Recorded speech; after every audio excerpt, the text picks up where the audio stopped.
l'actualité, il y a aussi ces perturbations dans les établissements primaires et secondaires depuis lundi et pour cause, le mot d'ordre de grève lancé par l'intersyndicale du secteur éducation. La ministre Kandia Camara, face à la presse hier après-midi, s'est prononcée sur la question. On en parle dans un instant avec Assoumou Cabran. Sur ce plateau, il est le directeur de cabinet du ministre de l'Éducation nationale. Avec lui, on fera le point de l'évolution de la situation de cette grève. Mais avant, suivons la substance de cette conférence de presse de Madame la ministre. C'est avec Adama Koné.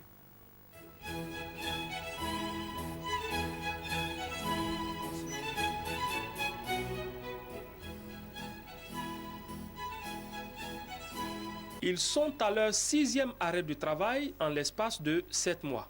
Des enseignants de l'intersyndicale du secteur éducation-formation sont en grève. 40% d'entre eux ont décidé de déposer la craie dans le primaire. Au secondaire, ce sont 20% de l'effectif qui boycottent les enseignements. Au tableau des revendications, 4 points. Le paiement du reliquat de l'indemnité contributive au logement des instituteurs, le paiement de 50% restant des bonifications indiciaires des instituteurs, le règlement des effets financiers du certificat d'aptitude pédagogique de 1988 à 1992, le règlement des 50% restants du reclassement des enseignants du secondaire. À cela s'ajoute la ponction sur le salaire du mois de février pour cause de grève. Face à cette plateforme de revendication, le gouvernement n'a pas croisé les bras. Au titre de l'indemnité contributive au logement, depuis la fin du mois de janvier 2013, le gouvernement a ajouté les 5 000 francs restants. La prime mensuelle de logement des instituteurs s'élève désormais à 40 000 francs CFA, soit un total de 3 milliards 585 millions 60 000 francs CFA par an.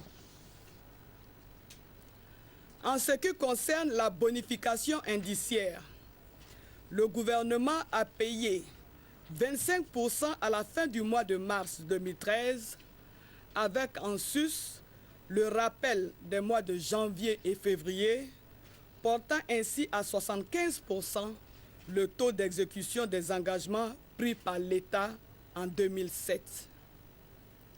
À propos du reliquat du CAP de 1988 à 1992, qui s'élève à 6,1 milliards de francs CFA.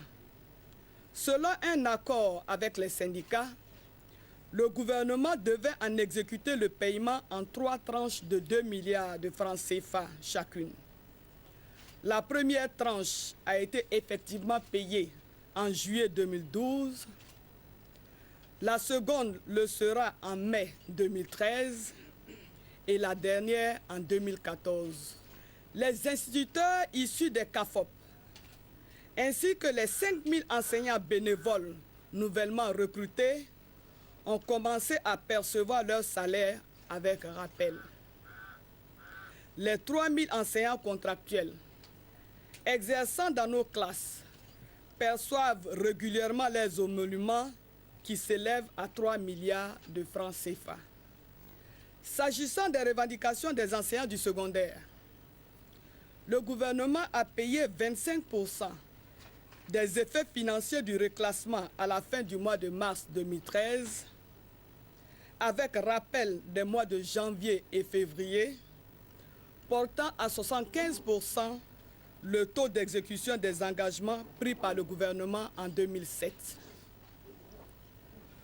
Aussi bien pour la bonification indiciaire des instituteurs que pour les effets financiers du reclassement, les 25% restants seront payés en 2014 pour porter à 100% le taux d'exécution des engagements pris par l'État de Côte d'Ivoire en 2007.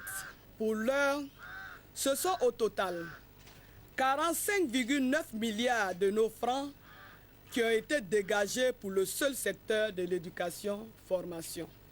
Mieux, l'État a anticipé certains points pour mettre le monde éducatif dans des conditions optimales de travail. Sans avoir fait l'objet de revendications particulières, d'autres accessoires de salaire non payés depuis 2009 ont été entièrement versés à leurs bénéficiaires.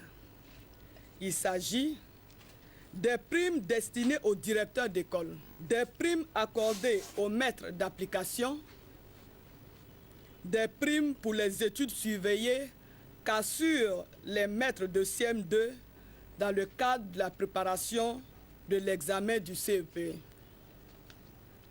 Le cumul de toutes ces primes donne 603 millions de francs CFA.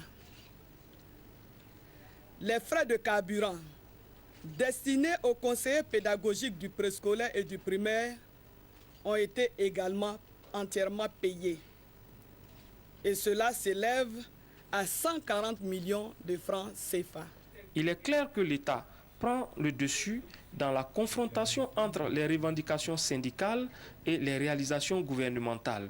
À l'écoute du ministre, l'État est à jour du respect des accords conclus. C'est pourquoi le ministère de l'Éducation nationale et de l'enseignement technique prend désormais ses responsabilités. Vous savez que nous sommes dans un pays de droit. Ce qui nous a été donné de constater, comme je l'ai dit, en 7 mois, cela fait la 6e grève que nous subissons de la part des mêmes acteurs de l'ISEF. Et à chaque grève, ceux qui ne veulent pas suivre le mot d'ordre de grève ou qui ne se sentent pas concernés par le mot d'ordre de grève et qui veulent exercer leurs droits et leur liberté en allant travailler sont agressés, sont violentés. Et c'est pour cette raison qu'en toute responsabilité, le gouvernement a pris des dispositions sécuritaires avec le ministère d'État, le ministère de la Sécurité, afin que les établissements soient sécurisés. Donc, à l'entrée des établissements, vous avez des forces de l'ordre qui assurent la sécurité de ceux qui veulent exercer leurs droits et leur liberté d'aller travailler. Ce qui est important pour nous, c'est que tous les enfants doivent aller à l'école. Tous les enseignants doivent accomplir leur devoir d'enseigner. Et c'est pour cette raison que nous ne voulons pas nous engager dans une guerre de chiffres. Même 1% d'enseignants en grève, cela est préjudiciable non seulement à notre système, à la qualité de l'enseignement que nous apportons aux enfants, mais surtout aux résultats scolaires de ces enfants-là. Nous souhaitons que l'ensemble des enseignants sur toute l'étendue du territoire reprennent le travail et s'adonnent à leur devoir d'enseigner. Le calendrier des examens reste inchangé. Et je voudrais vous informer que les examens commencent dès le 15 avril avec les épreuves physiques. Ensuite, ce sera au tour de l'examen du CEP qui aura lieu en mai et les derniers examens, c'est-à-dire le BPC et le baccalauréat, sont prévus pour le mois de juin. Au demeurant, il faut renseigner le corps enseignant qui totalise en moyenne une grève par mois que toutes les couches socio-économiques attendent un geste de l'État. Seulement, la réalité est que 43% des recettes fiscales sont consacrées au paiement des salaires, pendant que l'UEMOA invite à un ratio de convergence de 35%, d'où l'appel à la patience lancé par le gouvernement. Comme annoncé, je reçois pour vous, chez vous, M. Soumou Cabrin. Il est le directeur de cabinet du ministre de l'Éducation nationale. Bonsoir. Bonsoir. Vous avez donc un message au nom du ministère de l'Éducation nationale et de l'enseignement technique. Merci. Depuis donc le 8 avril 2013, l'école ivoirienne est secouée par une autre grève décrétée par l'intersyndicale du secteur éducation-formation. Ainsi donc, en 7 mois, nous en sommes à notre 6e grève. Je voudrais indiquer ici que le gouvernement est tout à fait conscient que notre école a besoin de tous les acteurs pour que cette école puisse sortir des profondeurs dans lesquelles elle est classée. Ainsi, l'accent a été mis depuis 2011 sur un certain nombre d'éléments que je voulais porter ici à la connaissance du public ivoirien. Allez-y. Il s'agit, pour que notre école puisse redorer son blason, de l'accroissement du parc scolaire grâce à la construction de 4 369 classes du primaire et de 22 collèges sur la période de 2011 à 2012. Sur la même période, 29 millions, plus de 700 millions, 29 millions 700 000 ont été consacrés à l'acquisition de kits et de manuels scolaires. Au niveau de l'équipement, ce sont plus de 8 millions, 8 milliards précisément, qui ont été mobilisés pour l'achat de 127 000 tables bancs, de 67 véhicules et de 615 ordinateurs pour nos écoles. Tous ces chiffres qui s'ajoutent à ce que Madame le ministre a dit tout à l'heure parlent d'eux-mêmes. Et ces chiffres affichent clairement la volonté de faire de l'école la priorité de l'action gouvernementale. Ces efforts exceptionnels consentis en si peu de temps contribuent à renforcer et à réaffirmer le droit à l'éducation dont l'apprenant ivoirien a trop longtemps été privé. Madame le ministre de l'Éducation nationale et de l'enseignement technique voudrait féliciter tous les acteurs pour leur engagement et leur détermination à soutenir l'effort de réhabilitation de l'école ivoirienne. Elle invite par ailleurs tous les personnels de l'éducation et de la formation à reprendre le chemin des classes au nom de l'amélioration de la qualité des produits de notre école. En outre, elle assure que toutes les dispositions sont prises pour garantir la sécurité et la sérénité si nécessaire au bon déroulement des activités. Monsieur Cabran, à travers ce que Madame le ministre a dit, à travers ce que vous venez de lire là, on perçoit bien les efforts consentis par le gouvernement pour que l'école se porte bien. L'une des questions qu'on se pose, c'est comment cette grève se manifeste sur le terrain. Bien, alors si nous prenons un peu nos tableaux, nous notons que dans l'ensemble, les choses se déroulent assez bien dans le secondaire. Les taux que nous avons ici montrent que nous sommes à 84% de nos établissements secondaires qui sont ouverts. Le problème se situe au niveau de l'enseignement primaire où seulement 52% des écoles fonctionnent. Le problème qu'il faut signaler ici, c'est que dans une classe du primaire, l'instituteur, on l'appelle le maître, c'est-à-dire il est le seul à intervenir. Quand il est absent, c'est toute la classe qui se referme. Mais au niveau du secondaire, vous avez un paquet pédagogique d'à peu près 12 enseignants. Sur les 12, vous pouvez avoir 2 qui peuvent opter de faire la grève et les 10 autres sont en classe. Donc ça fait que c'est une grève qui est plutôt limitée au primaire. Mais comment elle se manifeste?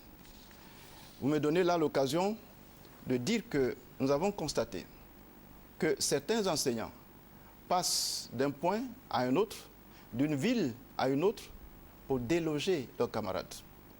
Et j'estime que nous sommes dans un pays de droit. Le droit à la grève est certainement une réalité, mais le droit aussi au travail est aussi une réalité. Il faut que ceux qui veulent faire leur travail, qu'on puisse leur donner la possibilité de s'exprimer. Je pense que, Madame l'a dit tout à l'heure dans le message, les enfants de Côte d'Ivoire ont assez souvent souffert de ces arrêts de cours qui font que le système éducatif ivoirien est classé en dernière position dans la sous-région. C'est une conscience nationale que nous devons avoir sur la question de l'école. Si nous voulons que notre pays soit émergent à l'horizon 2020, ça passe par... il faut que nous insistions sur la formation des ressources humaines. D'accord. Les pays émergents, les pays d'Asie du Sud-Est que nous citons en abondance, eh bien, ces pays-là ont pris appui sur le secteur éducation. Pour terminer, qu'est-ce que vous pouvez dire pour rassurer les populations de ce que les enfants reprendront bientôt le chemin des cours? Ben, nous pensons que la tendance qui est là, si elle est maintenue, il n'y a pas de raison que les cours ne reprennent pas correctement d'ici jeudi, vendredi. Je voulais inviter les parents, surtout les parents du primaire, à accompagner leurs enfants. Il faudrait aussi qu'ils se manifestent un peu plus dans l'apprentissage que nous voulons donner à leurs enfants. Il faut que ces parents accompagnent leurs enfants sur le site et il ne faut pas qu'ils abandonnent les enfants sur les abandonner à eux-mêmes. D'autant plus qu'il nous revient souvent que certains enseignants vont se poster à des endroits pour faire refouler les enfants. Ce sont des pratiques que nous dénonçons et il n'est pas normal qu'on dénie un peu le droit à ces enfants-là qui ont envie d'apprendre. Merci infiniment, M. Assomo Cadran. Je rappelle que vous êtes le directeur des cabinets du ministre de l'Éducation nationale. Avec vous, on a fait le point de l'évolution de la situation de la grève lancée par l'intersyndicale du secteur éducation-formation.